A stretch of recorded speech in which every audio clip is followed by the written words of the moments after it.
ఆదివారము వచ్చిందంటే బుద్ధి ఉట్టి నేను మటనే తెత్తే దగ్గరండుకొని మెత్తగా తింటది పచ్చగూర నా కంచములెత్తది పచ్చగూర నా కంచములెత్తది తిక్క ఉట్టి మరి కట్టె నేను పడితే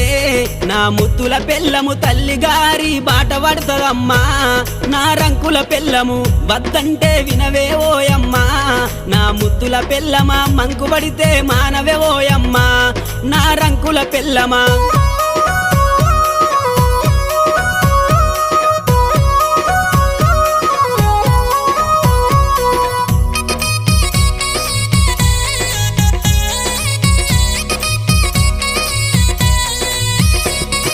తిరుమల తిరుపతి ఓదామంటది మేడారం సమ్మక్క జాతర కొమురెల్లి మల్లన్న జాతర మొక్కు తీర్చే పని ఉందని అంటది మొక్కు తీర్చే పని ఉందని అంటది భద్రాచలము ప్రయాణమైతీవే నా ముద్దుల పెళ్ళమ